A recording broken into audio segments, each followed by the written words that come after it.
I'm Amy, and I'm still waiting on my goddamn Loot Fright Crate.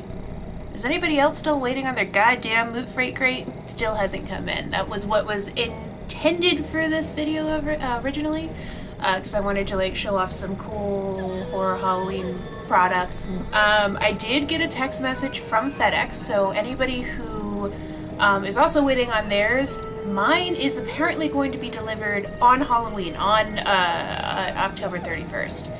So I guess happy Halloween, that's when it'll be here. But yeah, seriously, Loot Crate, I love you guys. Get your shit together. So what we're gonna do today instead is I found some cute shit at Hot Topic that I thought might make for an interesting show and tell. This foaming face mask, which I've never used a foaming mask before. I usually use clay masks or the peely kind. And this one is apparently like hydrating red foaming mask, and it's from the collaboration between Nightmare on Elm Street and Friday the 13th for the products they put out. And it looks kind of cool. It's got like, if anybody's read that the book Jam by Yahtzee, I highly recommend it. It's basically Jam covers Australia, and it's kind of like the Blob. It's like growing and like eating things and dissolving it. And this is pretty much what I like. If you threw some strawberry seeds, this is pretty much what I would think it would look like. So that's fun. So we'll be trying that, and then when we're done, we're gonna try and do a look with the Never Sleep Alone palette. Now I thought about getting I'm sorry, Never Sleep Again, not Never Sleep Alone. We're gonna do a look with the Never Sleep Again palette. If you're sleeping alone, Freddy's not there, and that's not good. Freddy needs to be there. See if we can do something cool with that. I did look at the Friday the 13th palette, but it kind of had very zombie-like tones, and I don't know. I just have more of a soft spot for Freddy, so that's the one we went with, and that's the one I'm going to be doing. Cool. Let's start with the face mask, which means I gotta take out my jewelry here. I have been doing a lot of transformations lately, which means a lot of makeup on my face, and it's kind of led to some soreness with the piercing. If you have piercings, it's not good to get makeup around it, because it'll like basically create a pimple inside the nose ring, which I had one of those earlier. And then I had some breakouts down here. That's just a side effect of me wearing makeup on a regular basis. It just happens, like, shows up all over the place. So maybe this will help. So I got my bat wings here, hopefully. Put those out, push everything back. Try not to look too crazy. So let's open this up here. Smell test. It kind of just smells like soap. Here's what it looks like in the jar. It's really cold. I don't know if that's just because it's been sitting in my apartment for a while or what, but let's try and get that on there. I wonder if it bubbles up red, because that's what I want. I want it to look like I'm just covered in blood. But I think it's too pink to be realistic, which is kind of sad, but maybe it'll do what its actual intention of hydrating my skin. I think that it's a hydrating mask, which my skin's pretty dry. I could use that. Always with masks, remember not to put it too close to your eye. You never know what kind of fucking chemicals are in there. You don't want to fuck up your sight. Oh, is it foaming? Yeah, this looks nothing like the picture. You ever, like, as a kid, like, when you had a bubble bath, just, like, scoop the bubbles up and, like, make beards and shit? That's what this feels like right now. It's just kind of, like, bubbling. Oh, that is dangerously close to my eye. Let me move that. Can you hear it? It's, like, making the snap, crackle, pop noise from, like, cereal and shit. Well, it's just kind of, like, crinkling and popping on my face. And there isn't a strong sensation, like there's no tingling. Oh wait, no. There's like a cold, cool sensation going on now. Damn it, I forgot to grab it. Yeah, pants you'll do.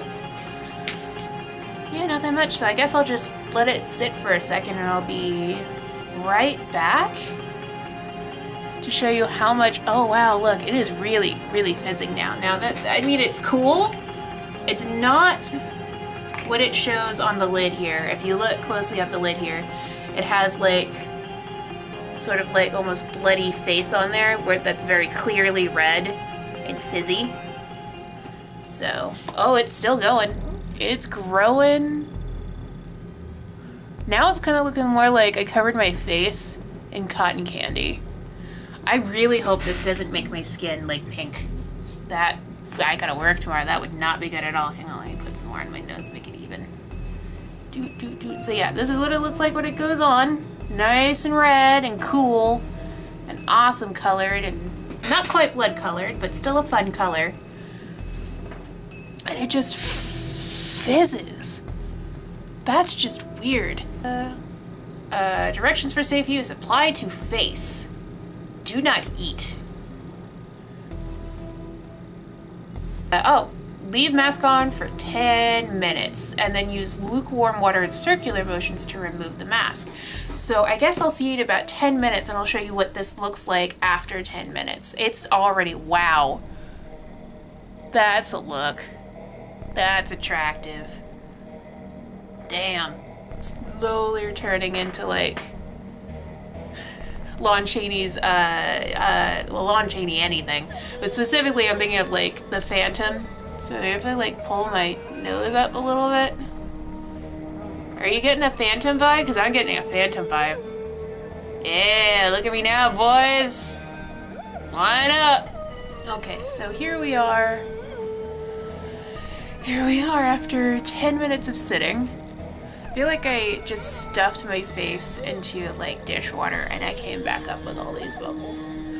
It's gotten a lot redder. It was completely white and now it has like a pink tinge to it. So I guess it's a little closer to the picture. Let's go ahead and try and wipe this off and see if it feels, if my face feels like soft or whatever. Let's see what it did. It says warm water with circles. I do have some warm water on this towel.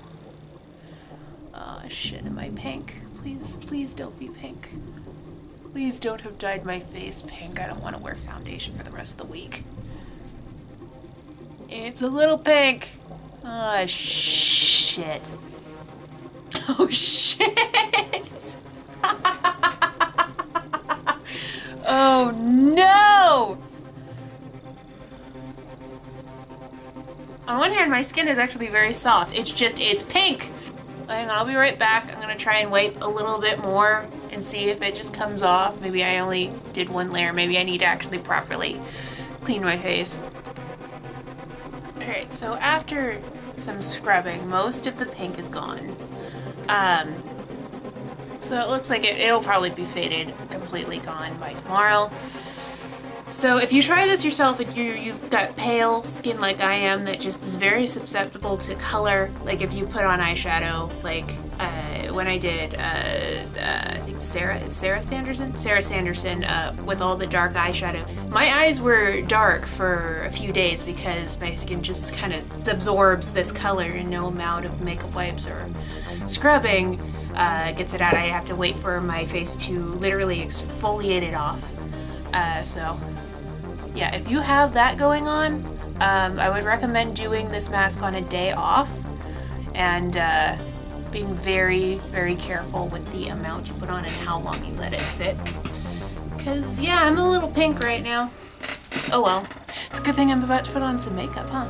I'm back. I've covered up the pinkness. I've done my foundation and my eye primer and went ahead and did the eyebrows. And what I'm going to do now is I'm going to try some eye looks from this palette. There seems to be, like if you look at this, there seems to be very contrasty cools and warms.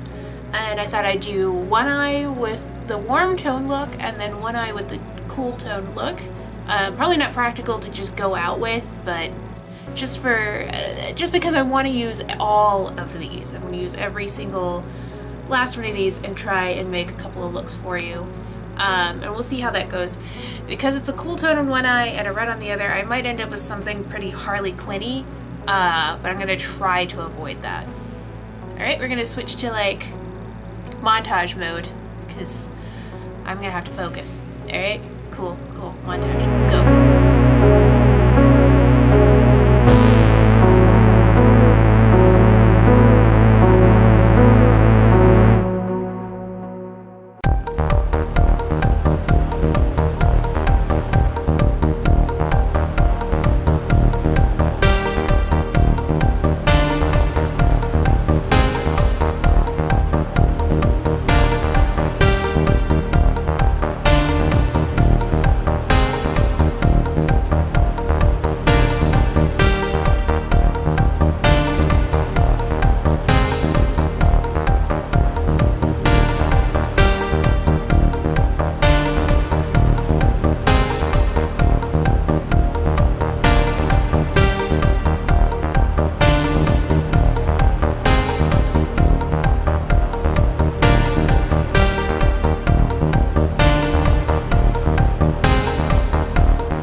Alright, montage over.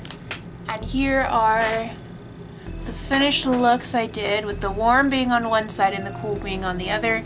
It did end up looking very Harley Quinn together, so unless you're going for that vibe, I would not advise wearing this look exactly how I did it. I just wanted to show you the different combinations you could do, and I wanted to use all of them, and I was afraid that if I mixed some of these colors in with some of these colors, it would just be very mud looking or bruise looking and not be very practical at all. I think that's my favorite out of the two. That's the one I probably wear more. It is pretty very, very red. I mean, obviously. It smokes out so easily, and I did use the gray on this side and the black on this side. As far as the warmer stuff goes, hang on. You'll see more of this in another video, trust me. So for that eye, I used Bloodbath, Burned Alive, Sweet Dreams, and Don't Fall Asleep. And they all went together really well and created a very smoky, sort of, I'd say very rockish sort of look. I'd probably wear it if I was doing all black and like no lip or anything. I just wanted something very bright on my eyes. That would probably look really cool. And then for this eye, I used, Dream Realm, Incinerator, and Elm Street, and then Slash. And it came out very jewel toned. I had a lot of problem with fallout, and I think that's just because my brush needs to be replaced. But there's one thing about all of these colors is as long as you've put down your primer, they are very pigmented, and it's very easy to go a little overboard. I was kind of hoping, because I did use, I think my favorite color on here actually is Elm Street, this sort of green, the sweater green up here. It looked really, really pretty, and it blended in with the light blues very well. However, it came out very jewel toned, and I was trying to get more green in there, and it just wasn't working. I'd probably, if I was going for like the sweater look, I'd probably grab one of my other palettes that had more greens in it to kind of like make it pop and make it more green and less this beautiful jewel blue, which is pretty, but it doesn't say Freddy to me. But yeah, I would say the palette is definitely worth it, even if you're like trying to do like burn makeup or just like me, or a big horror fan, and any excuse to get something with Mr. Krueger on it is is good, is a good thing. So, you will see more of this Freddy outfit in the next video that I'll be putting out because I'm going to an event, local event at Think Geek. They have a cosplay contest, and I'm just kind of going to hang out and see other cosplayers, and hopefully they'll let me film a little bit so that you can see some of that too. The one I'm going to is going to be in Hearst, and you are totally welcome to come find me there if you're going to be going to the same event. Oh right, I should probably give my final thoughts on this thing. It's okay. I like it. Like, if you're not as susceptible to, like, my skin did feel fine for the 5 minutes before I ruined it again with foundation. It turns you a little pink if you're pale like me. Like, you can even still see underneath the foundation that I am still very, very pink. So, just be careful. Alright guys, have a good, fun Halloween. Hopefully, it'll be good to you. Hopefully I will get my loot box by then, and we'll be able to open that up together and have some fun. And yeah, see you next time. Bye guys.